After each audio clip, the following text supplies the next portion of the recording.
Boys and girls, Alex here. This is now going to be the actual video of taming of WiNgies 5-cut method. Effectively, it's not so much how I beat it, but more so I follow his instructions up to adjusting the fence. Adjusting the fence, I've come up with a different way. As you'll notice, if you have a look at the uncensored bottom of this sled, attachment screw, attachment screw, attachment screw, attachment screw, there and there. No perforations of adjustment holes, whatever. Around here, now I don't know whether you can see it on the end, here we are. This here is the original pivot hole that I had. I re-drilled it. I actually didn't use that only because I found that these screw holes centered on the fence much better than if I did a row of them up along there. So, all right, I sacrifice one.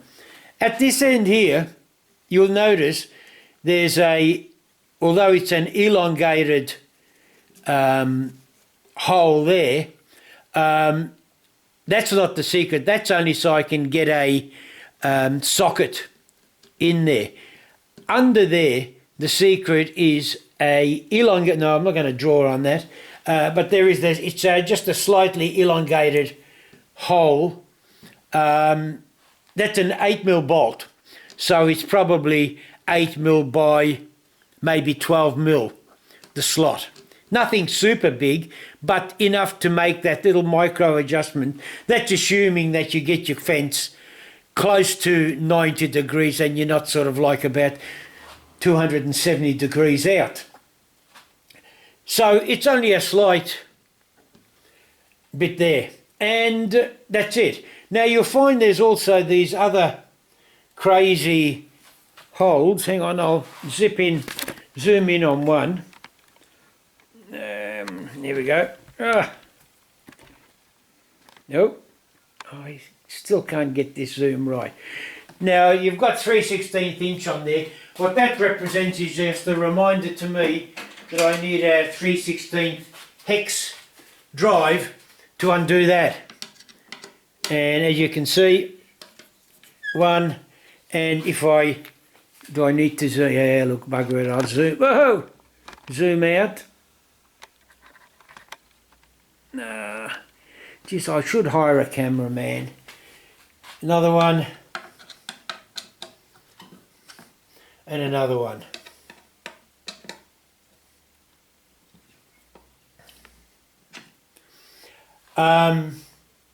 You'll also notice, well, you won't, but, well, you'll notice it as soon as I point it out, but you won't notice it if I don't point it out.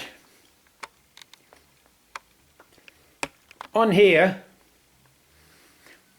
there's this little bit of wood. You'll see it in use later, but again, I showed you. I just wanted to show you that it's just a very small sliver of wood. When I initially built this sled, as I say, this is really just to show you what I did. It's not, I'm not redoing it. But when I built this sled, that was actually an aluminium strip. But damned if I know where it was. As I said, well, I didn't say it, but I'm hoping to say it later. A lot of the parts I used, or the accessories I used when I initially built this, are long gone and dusted somewhere. Well, they're not dusted because they're gone, or they're covered in dust and I can't find them. All right, I'm going to drop the sled or down onto the table saw, only because it's easier if I rest it in the miter slots so I don't damage the runners, and then try and zoom in on the action there. Okay, back down on the table saw. I'm sure you're all wondering, and those that aren't wondering, well, bad luck. Why I had undid those, what was it, 3/6 I keep forgetting, 3/16 inch hex Allen key. Why I needed that was to loosen this T-track.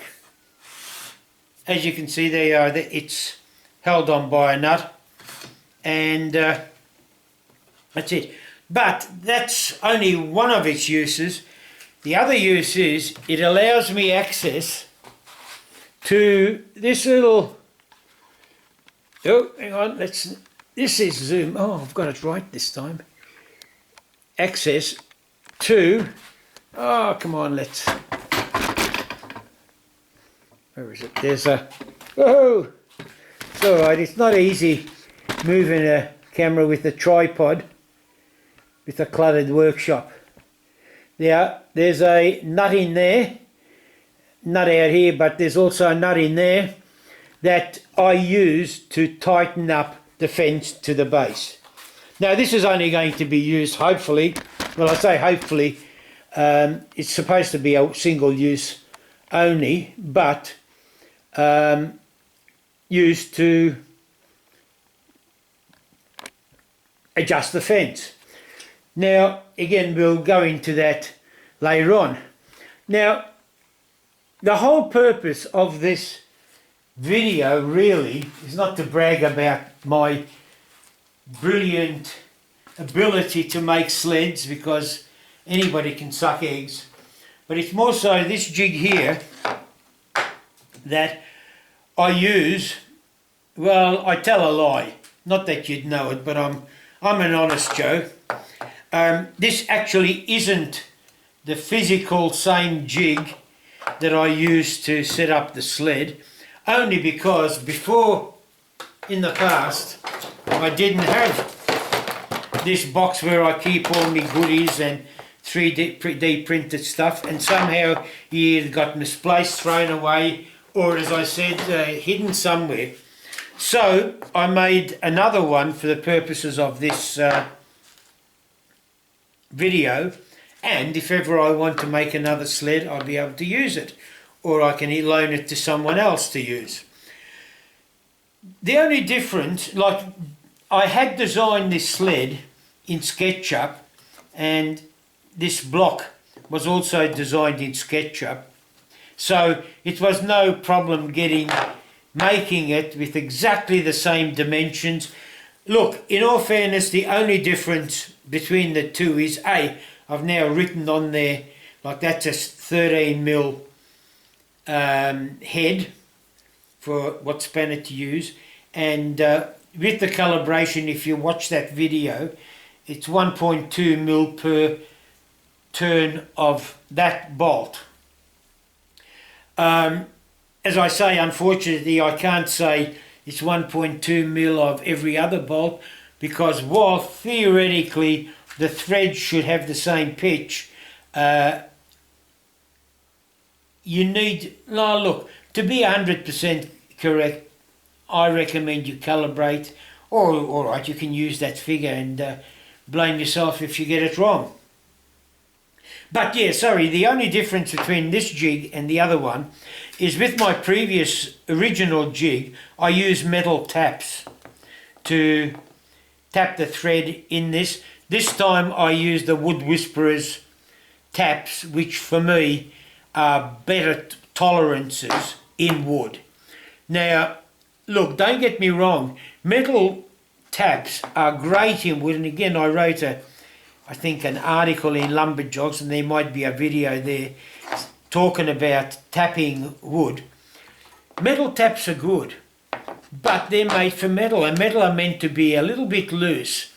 However, in wood gives that give that a metal nut won't, and the Wood Whisperer in his design made allowances for that, and therefore the tolerances are greater.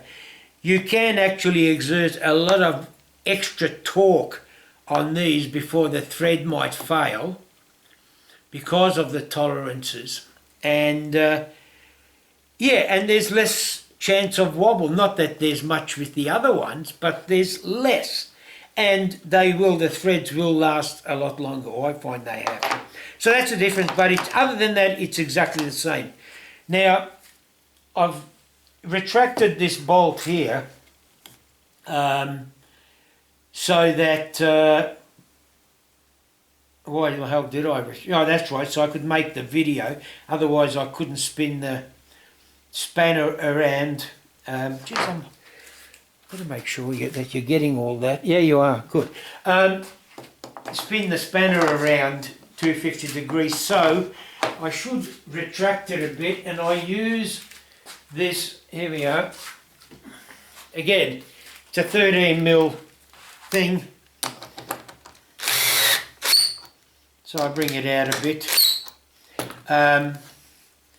Saves having to try and crank it with the hand spanner now. Just make sure it's set up okay. No, it's not set up okay, it's far too far. It's alright, I'm just trying to get it ready.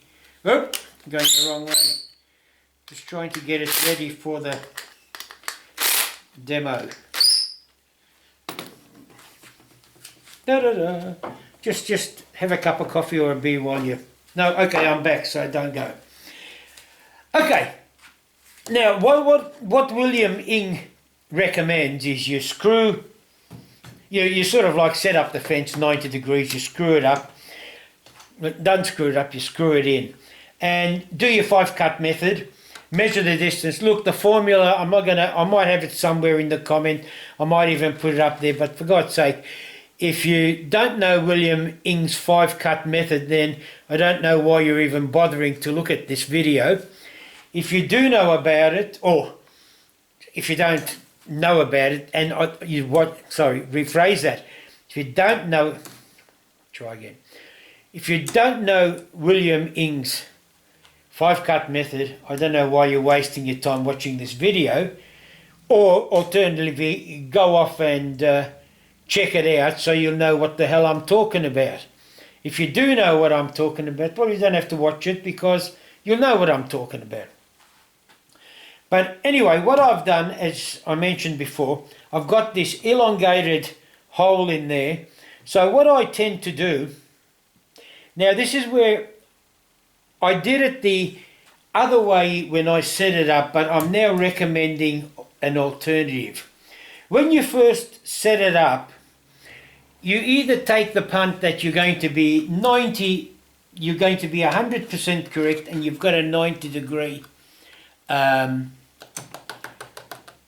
line, or you can be totally optimistic and say, I'm going to stuff it up, so let's allow for adjustment.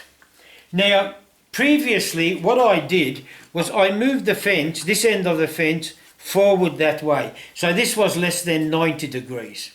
However, now I'm recommending pulling it back a bit and then make that less than 90 degree. However, this is why you've now got that pregnant pause. Not that I'm pregnant, but I'm now thinking, you see, as I said, unrehearsed, I'm now thinking that I changed my mind about which way to go, thinking that having the smaller angle on this side's better. But now that I've actually physically calibrated the turning of the screw, maybe this side, which is the way I initially did it, might be better. But look, as I go through, I'll go through both ways, and just remember, you can either have less than 90 on this side or less than 90 on that side, which basically means less than 90 this end of the fence forward, less than 90 that side, this fence that way. And William Ing will talk about negative or positive mark, and that's a similar concept. Okay, assuming you've done it, you've tightened this bolt up, and that's the one thing I will say. You do need to have this bolt fairly tight. However, I'll show you something else in a minute, which basically I still recommend you do it tight, but it makes it a little bit less, what's the word for it, necessary to have it absolutely rock tight. First of all, you do your, no actually, let's not, no you should.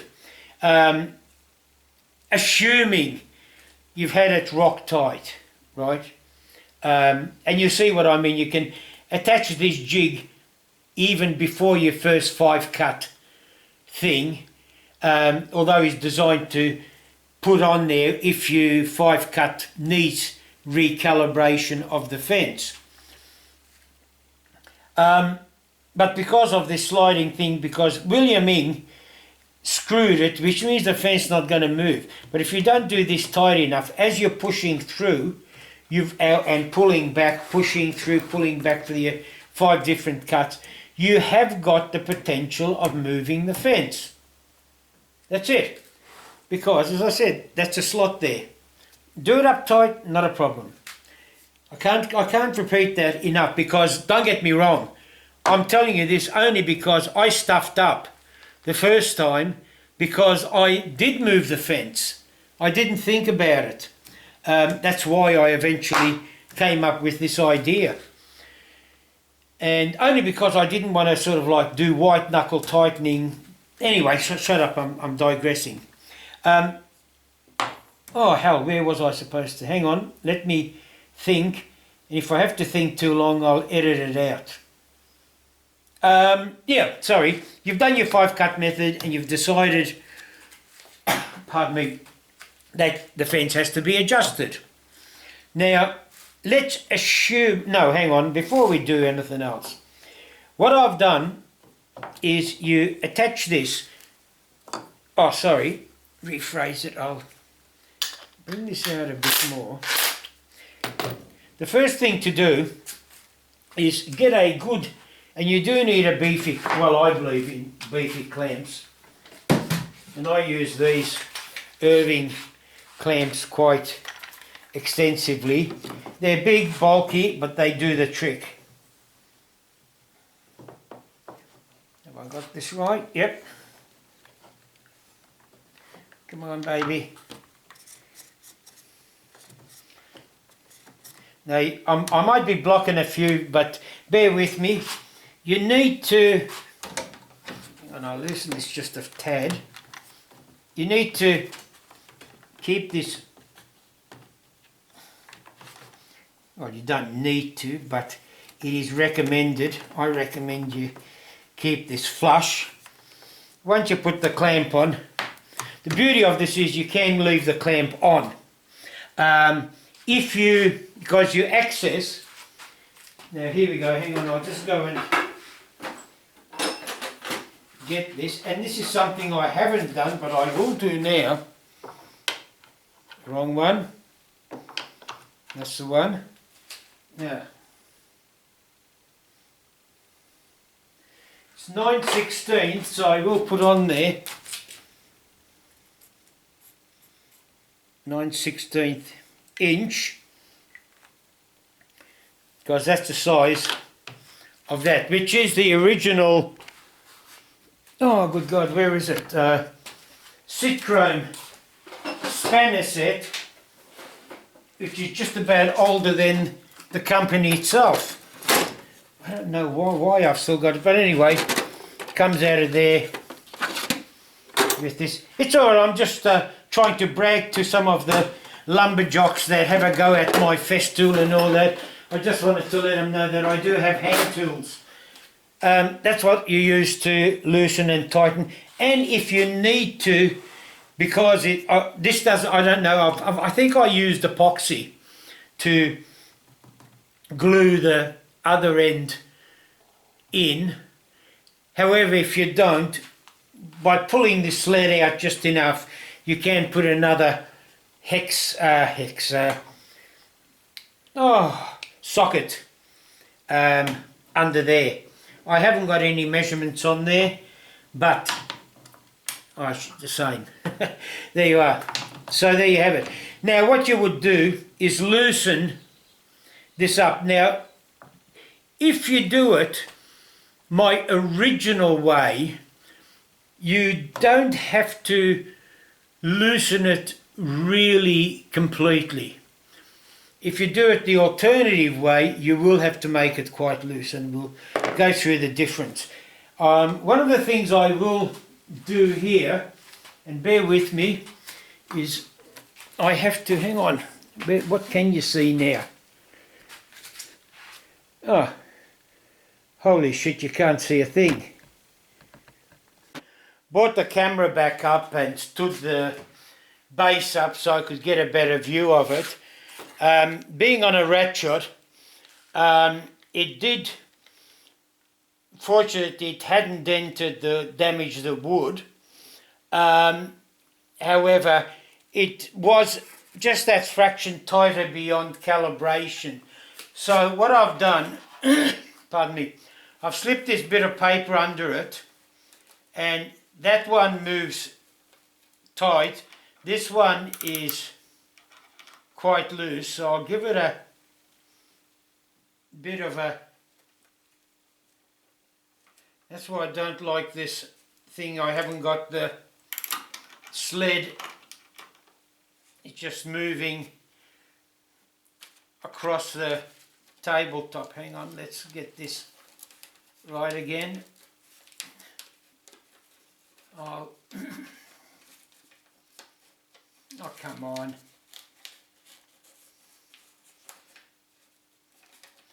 Yeah, that needs just a fraction more.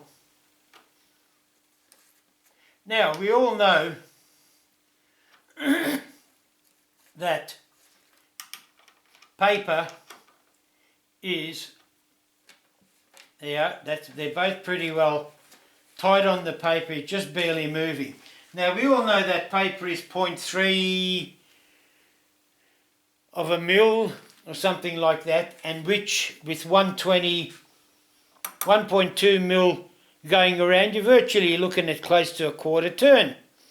Now, I believe 1.2 mil is close to 3/64th, so you're looking at a quarter turn is, well, stuff, you do your maths, but I'll do mine. So what I'd probably do is put the thing in there the right way, give it a quarter turn, same with the other one, quarter turn, and that's it. Now hopefully that's pretty snug. That should be snug up against that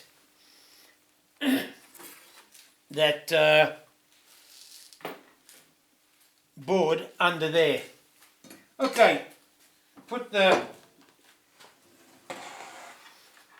thing back and let's get the camera down again. Oop, where were we? What can we see? Good God. I've got no idea what we're looking at here. Here we go. Now, this is where you decide which way you want to swing. Now, initially, I thought, well, what I did was, I used to turn this, the bolts in. What that does is, bearing in mind that you've now got this jig attached to the fence, which is pivoting relatively loose on the anchor point at the other end. As you push the bolt in, what that is doing effectively is pushing the base away, which in effect what it's doing is bringing the fence backwards. Now that's making up for that less than 90 degrees you had. Now according to WiNgies formula and the fact that one turn does me 1.2 mil, you gauge how much you do. Initially, when I first set this up, I only did about a quarter turn each time, did another 5-cut method, did another quarter turn. I think I did another 5-cut method, and I think I did the 5-cut method 3 times before I was happy enough with the setup. The fact that if I had calibrated the pitch of, or the the pitch, I suppose you could call it, of my bolts, I could have effectively got away with 2 cuts, or maybe, 2 cuts.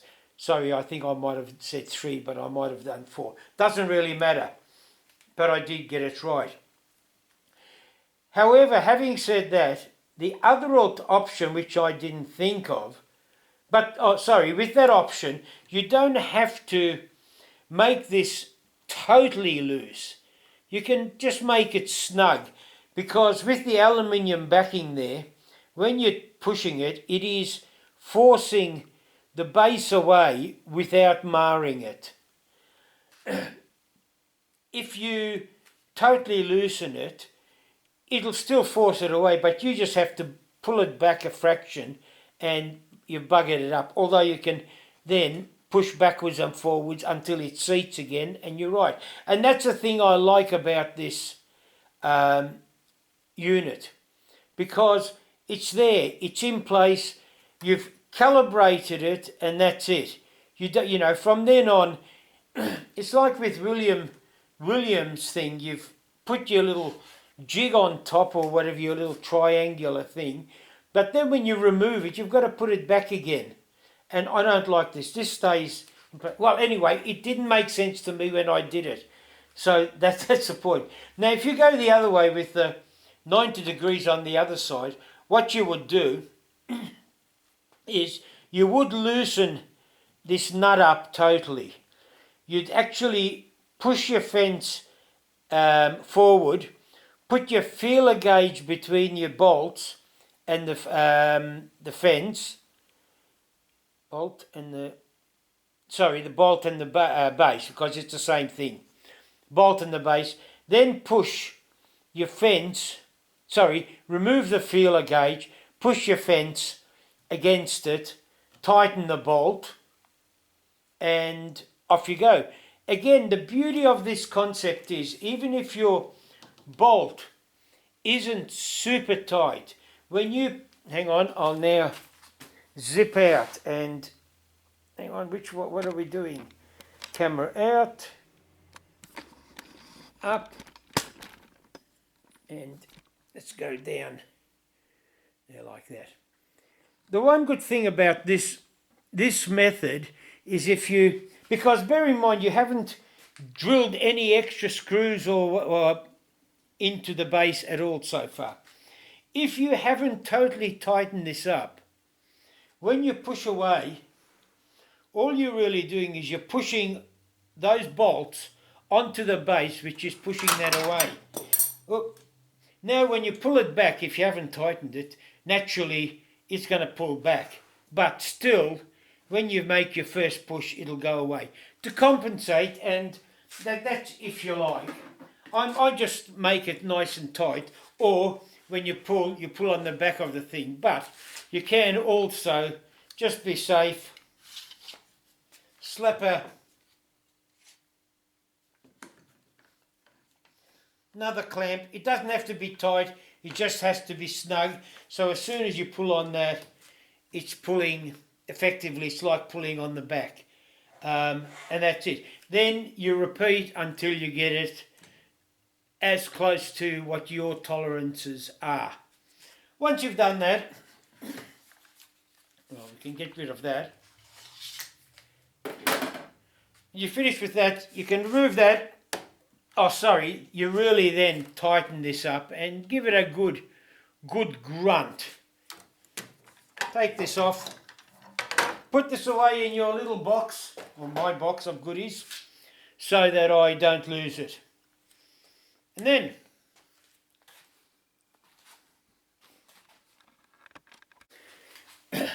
you stand your sled up, naturally. I have actually done the screws up a little bit, the bolts a little bit tight. However, even if you've done it tight, the indentation will be there. You just have to make allowances for it.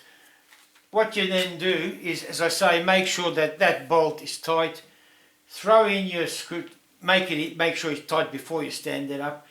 Drill your fence, the screws, screw the fence to it. Reposition or center your fence, or reposition it wherever it is. Set your 3/16 whammo,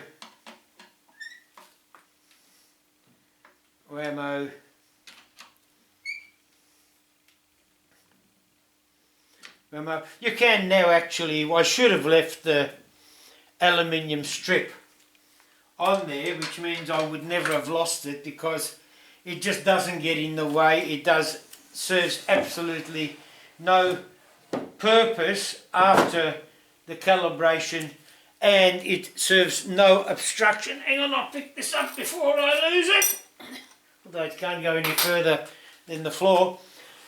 And there you have it. On goes your stop locks. Whoops, no it doesn't, because I've dropped something else again and you can't see it because I haven't bloody zoomed out. Oh God, I hate this. I need to hire a bloody cameraman or grow a few more arms. Now hang on, here's a grunt. Got it. Yeah, so bang, back goes the cats. Oh damn it.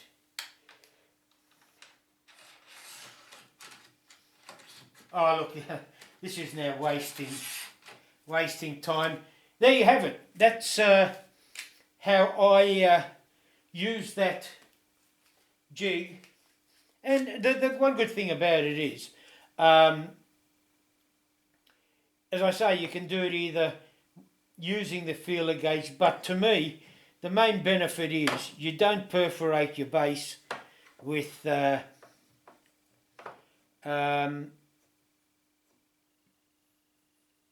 whole heap of holes, screw holes, and that's it.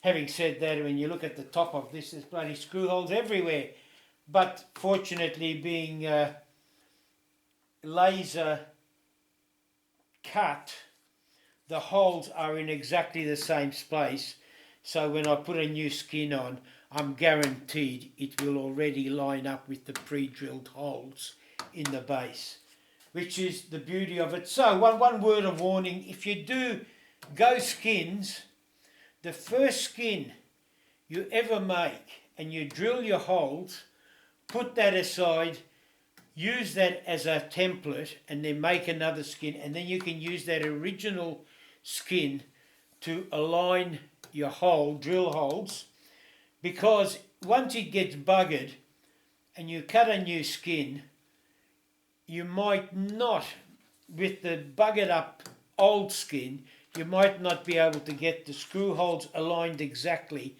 and again you'll find you'll make them so big that you need bloody 20 gauge screws to hold it down. So there you have it. Enough ranting and raving. I'm going to have a vino while I start editing this video, and maybe cut it down to a worthwhile length. Uru, boys and girls, keep safe.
Okay, I've repositioned the camera and honing in on the action that needs to be done. What I will do is I'll just tighten this up a little bit more using this, so I don't have to use the spanner so many more times. Sorry about the head. Okay, now what you've done is, what you need to do is snug this up against the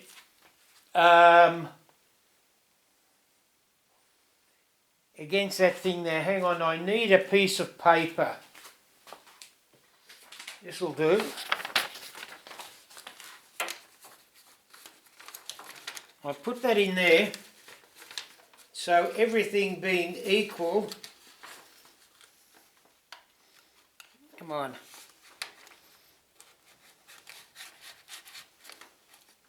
No,